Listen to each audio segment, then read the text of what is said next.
स्वागत है आपका अपने YouTube चैनल कॉमर्स क्लासेस पर। बेटा हमारा थर्ड चैप्टर चला हुआ है। मैंने आपको लॉ ऑफ मार्जिनल यूटिलिटी तक करा दिया है। आज मैं आपका टॉपिक स्टार्ट करने वाली हूँ कंज्यूमर इक्विलिब्रियम की। कंज्यूमर इक्विलिब्रियम क्या होता है, ये वन कमोडिटी केस क्या है, टू कमोडिटी केस क्या है, हम यही आज डिस्कस करेंगे। चलो तो सबसे पहले हम बात करते हैं कि कंज्यूमर की, कि कंज्यूमर कौन होता है। कंज्यूमर आपको वैसे पता होना चाहिए, आपको ऑलरेडी पता भी है, मैंने बताया भी है बेटा। तो कंज्यूमर कौन होता है? कंज्यूमर वो होता है जो कॉमोडिटी को कंज्यूम करता है। कंज्यूम किस लिए करेगा? वो कॉमोडिटी के खुद को सेटिस्फेक्शन के लिए। जब उसको सेटिस्फेक्शन के लिए कोई चीज कंज्यूम करनी होती है, कंज्यूमर कौन होता है? जो कोई कॉमोडिटी कंज्यूम करता है खुद के लिए। जैसे मुझे आइसक्रीम लेनी है, तो जो मैंने आइसक्रीम लेनी है और आइसक्रीम को मैंने बाई कर लिया खुद के लिए, तो मैंने कंजप्शन क्या कर लिया? आइसक्रीम का कंजप्शन कर लिया। तो मैं क्या हूं? कंज्यूमर। कंज्यूमर क्या करता है कि कॉमोडिटी को कंज्यूम करता है खुद के कंजप्शन के लिए। अब बात करते हैं इक्विलिब्रियम की, कि इक्विलिब्रियम क्या होता है, कौन सी कंडीशन होती है इक्विलिब्रियम की। बेटा जो इक्विलिब्रियम होता है, इक्विलिब्रियम से मतलब होता है कि हम किसी एक स्टे पोजीशन पर पहुंच जाना। जब हम पहुंच जाते हैं किसी एक स्टे पोजीशन पे, जैसे मुझे 10 यूटिल का सेटिस्फेक्शन की रिक्वायरमेंट है कि अगर मुझे 10 यूटिल सेटिस्फेक्शन मिल जाता है तो मैं सेटिस्फाई हो जाऊंगी। ठीक है, तो मुझे अगर 10 यूटिल मिल जाता है, एक पहले मैंने कोई कमोडिटी जैसे आइसक्रीम ही ली, तो उससे मुझे पहले मिलने वाला सेटिस्फेक्शन कितना था? 5 यूटिल का हुआ, 5 का दिया उसने सेटिस्फेक्शन। अब मैं पहुंच गई 10 तक, तो मैंने सोचा था कि अगर 10 मिल जाए तो मेरा मैक्सिमम सेटिस्फेक्शन हो जाएगा। तो वो पोजीशन जब मैं एक स्टे कर जाऊं, वहां से मैं कोई चेंज ना लूं, अब ना मैं क्या लूं, उससे ज्यादा लूं ना उससे कम लूं, तो मैं क्या करूंगी? ये वाली कंडीशन जिसमें मैं चेंज ना हूं, एक स्टे कर जाऊं, वो कहलाता है इक्विलिब्रियम। चलो एक बार देख लेते हैं। It means A stay of rest. क्या कहलाएगा? It means A stay of rest. Rest मतलब मैं पहुंच चुकी हूं उस वाले एरिया पे, यहाँ पे मैं पहुंच चुकी हूं, और एक पोजीशन नो चेंज, या फिर हम उसको क्या बोल देंगे? वो पोजीशन जिससे हम चेंज ना करें। आई बात समझ में? तो इक्विलिब्रियम क्या कहलाएगा? वो वाली जगह, वो वाली कंडीशन जिस सिचुएशन को मैं चेंज ना करूं, एक स्टे कर जाऊं, स्टे पहुंच जाऊं, तो वो कंडीशन क्या कहलाती है? इक्विलिब्रियम। कंज्यूमर समझ आया, इक्विलिब्रियम समझ आया। अब मैं बात करती हूं कि कंज्यूमर इक्विलिब्रियम क्या है। कंज्यूमर इक्विलिब्रियम क्या होता है? Consumer equilibrium refers to the situation, वो वाले situation when a consumer is having maximum satisfaction। क्या मिलेगा उसको? Maximum satisfaction. जिस जगह पर वो मैक्सिमम सेटिस्फेक्शन गेन करता है with limited income. Limited income मतलब जो मेरे पास मेरी इनकम है उससे जो मुझे मैक्सिमम सेटिस्फेक्शन मिल जाए। लिमिटेड इनकम है मेरी, उस लिमिटेड इनकम को मैंने इन्वेस्ट किया, उससे मिलने वाला सेटिस्फेक्शन जो मुझे मेरा मैक्सिमम हो जाए, जो कंडीशन मेरी मैक्सिमम सेटिस्फेक्शन की कहलाएगी। किसकी कहलाएगी? Maximum satisfaction. मेरी किसके कंपेयर में? विथ द इनकम, जो मेरी इनकम है, विद एन इनकम, जो मेरी इनकम है उसके कंपेयर में जो मेरी लिमिटेड इनकम है, लिमिटेड इनकम के कंपेयर में जो मेरा सेटिस्फेक्शन है वो मैक्सिमम हो जाए, तो वो कंडीशन कौन सी कहलाती है? कंज्यूमर इक्विलिब्रियम की, कंज्यूमर इक्विलिब्रियम की। तो या ये भी बोल सकते हैं with in get maximum satisfaction with minimum budget. Minimum budget मतलब जितना मेरा बजट है। जैसे मान लो कि मुझे कोई आइसक्रीम खानी है, आइसक्रीम खानी है, लेकिन मेरे पास सिर्फ कितनी इनकम है? मेरे पास सिर्फ 10 रुपीज या फिर 20 रुपीज है, तो वो मेरी क्या है? मेरे पास मेरी इनकम सिर्फ लिमिटेड है, तो अगर मुझे लेना है सिर्फ मैं उन्हीं का लूंगी, तो जितना मेरा जो सेटिस्फेक्शन है मुझे उसके इक्वल मिल जाए, मैक्सिमम गेट कर लूं, तो इस सिचुएशन को बोलते हैं कंज्यूमर इक्विलिब्रियम। मेरा बजट कितना है बेटा? मेरा बजट है 20 रुपीज का, तो मेरे 20 रुपीज क्या है? सिर्फ मैं 20 रुपीज ही इन्वेस्ट करूंगी। अब उसके कंपेयर में जो मुझे मिलेगा वो क्या मिलना चाहिए? Maximum satisfaction. अब मैं क्या चाहूंगी कि मुझे ज्यादा से ज्यादा सेटिस्फेक्शन मिले, तो जो वो कंडीशन, जो उसकी कैपेसिटी है उस तक वो मुझे पहुंचा दे, जितनी मेरी इनकम है, जिस वो प्लेस पे, जैसे मैंने ये एग्जांपल दिया था आपको, तब मैं उस प्लेस पर पहुंच जाऊं, तब वो मुझे क्या कहलाएगा? मेरा मैक्सिमम सेटिस्फेक्शन कहलाएगा। आई बात समझ में कि कंज्यूमर इक्विलिब्रियम क्या होता है? फिर हम बात करेंगे बेटा, ये कंज्यूमर इक्विलिब्रियम 1 केस कमोडिटी पढ़ेंगे, 2 केस कमोडिटीज पढ़ेंगे। बात समझ में आई? 1 केस कमोडिटीज से मतलब क्या होगा? कंज्यूमर इक्विलिब्रियम को डिस्कस हम टू वे में करेंगे।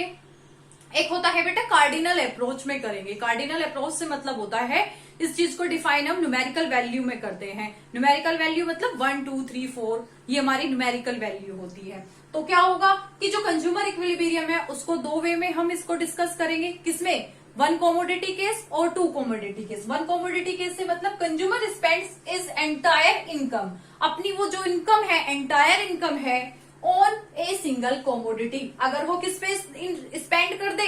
सिंगल कमोडिटी पे, एक कमोडिटी पे, उसको बोलेंगे सिंगल कमोडिटी केस। अगर कंज्यूमर क्या स्पेंड कर दे? कंज्यूमर अपनी इनकम का स्पेंड कर दे, spend is entire income on the two commodities. किस पे कर दे? टू कमोडिटीज पे कर दे, उसको बोलेंगे टू कमोडिटी केस। आई बात समझ? वन कमोडिटी की consumer equilibrium in case of one commodity. Diagram schedule से कल समझाऊंगी, आज थोड़ा सा एक बार ये देख लेते हैं, इसको कंप्लीट करते हैं। जैसे कि हमें क्या होना चाहिए, हमारा कंज्यूमर इक्विलिब्रियम किस कंडीशन में होगा? या तो क्या हो mx in a term of money, या तो mx क्या हो जो हम कोमोडिटी कंज्यूम कर रहे हैं। x से मतलब कोई भी एक कोमोडिटी, सिंगल कोमोडिटी पढ़ रहे हैं तो हम सिंगल कोमोडिटी को कंज्यूम करेंगे। तो मैंने उस कोमोडिटी का नाम रख दिया x, कि जो कोमोडिटी x है in term of money equal to किसके हो? px के, जो उसके प्राइस है। या फिर बोल देंगे MUX upon PX equal to MUM। या फिर हमारा कौन सा होना चाहिए? अगर ये वाली कंडीशन हमें मिलती है तो हमारा कंज्यूमर इक्विलिब्रियम है सिंगल कोमोडिटी में।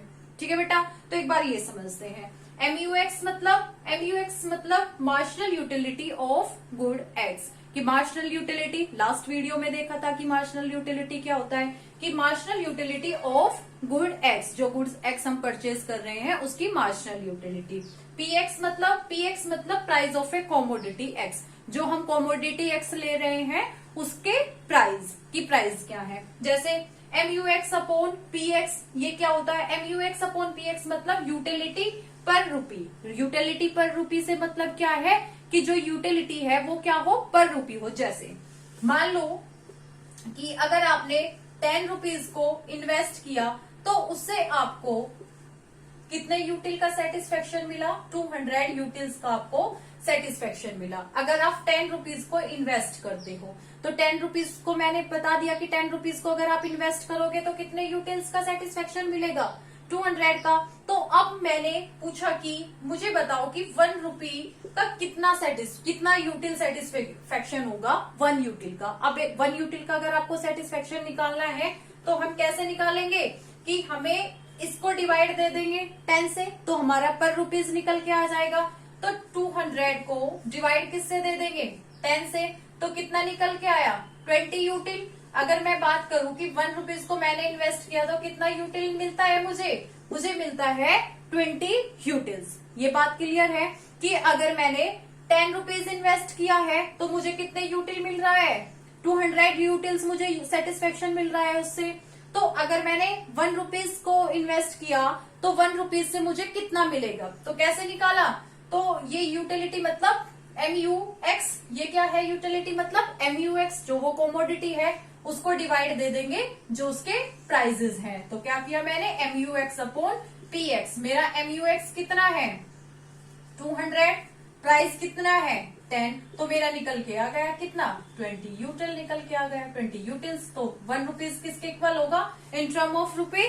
तो कितना निकलेगा 1 रुपी से? 20 यूटिल। ये वाली बात क्लियर है आपके कि कैसे निकालते हैं? ऐसे ही हमारा सेटिस्फेक्शन हमें कंज्यूमर इक्विलिब्रियम का दिया हुआ होता है। कल मैं शेड्यूल बताऊंगी, उससे देखेंगे। जैसे MUM मतलब marginal utility of 1 unit of money. 1 unit of money से मतलब होता है कि हमारी जो MUM है, अगर हमारे पास कोई मनी है, मनी की भी अपनी एक क्या है कि उसके पास अपनी भी एक यूटिलिटी है, अपनी भी यूटिलिटी है। अगर मेरे पास में 1 रुपीज है तो 1 रुपीज की अगर मैं बात करूं तो उसकी कितनी है? 100 यूटिलिटी है। कितनी होगी? 100 यूटिलिटी होगी। अब मुझे आप बताएं कि अगर मान लो मेरे पास में 5 रुपए हैं, 5 रुपीज हैं, तो कितने यूटिल होगा? 5 × 100, तो कितना हो जाएगा? 500 यूटिल्स। तो मानना ये होता है कि अगर मेरे पास मनी है तो मनी की भी एक अपनी यूटिलिटी है। अगर मैं मनी अपने पास रख रही हूँ, उसकी खुद की भी क्या होती है, यूटिलिटी। और मनी को क्या मान के चलते हैं हम, कांस्टेंट मान के चलते हैं कि हम मनी को क्या मानेंगे, कांस्टेंट।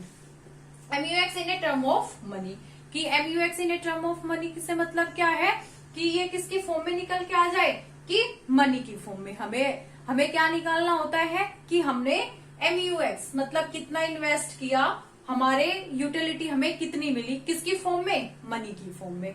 ठीक है बेटा, जैसे मान लो कि PX मतलब क्या है, प्राइस तो आपके क्या है किसी कॉमोडिटी के, 4 है। क्या है आपके किसी कॉमोडिटी के, 4 आपके प्राइस हैं। तो मैंने आपको MUX कितना दे दिया, MUX मैंने 20 दे दिया। बात समझ में आई। तो अगर मैंने आपको MUX कितना दे दिया, 20, MUM आपका कितना है, MUM है आपका 5। तो आपको निकालना है कि कंज्यूमर इक्विलिब्रियम में कैसे होगा। तो हमें पता है, हमने पढ़ा है कंडीशन, MUX अपॉन PX क्या निकालते हैं, MUX upon PX equal to MUM। मेरा MUX कितना है 20, PX कितना है 4, MUM कितना है 5। अगर इससे से मैं कैंसिल आउट करूं तो 5 ही निकल के आएगा। तो ये बताओ कि कंज्यूमर मेरा इक्विलिब्रियम में है या नहीं है। तो इस कंडीशन में हम बोल देंगे कि कंज्यूमर मेरा क्या है, कि इक्विलिब्रियम में है। कंज्यूमर इक्विलिब्रियम की कंडीशन है। अगर वो ₹4 इन्वेस्ट करता है और MUM कितना दे दिया उसको, 5 दे दिया, तो कितना निकल के आता है वो हमारा, 5 ही निकल के आता है। तो ये वाली कंडीशन है। कल वैसे इसको अच्छे से डिस्कस करेंगे, डीपली डिस्कस करेंगे इसमें, इसके शेड्यूल के और डायग्राम की हेल्प से मैं कल आपको डिस्कस करूंगी। चलो बच्चों, मिलते हैं नेक्स्ट वाली क्लास में।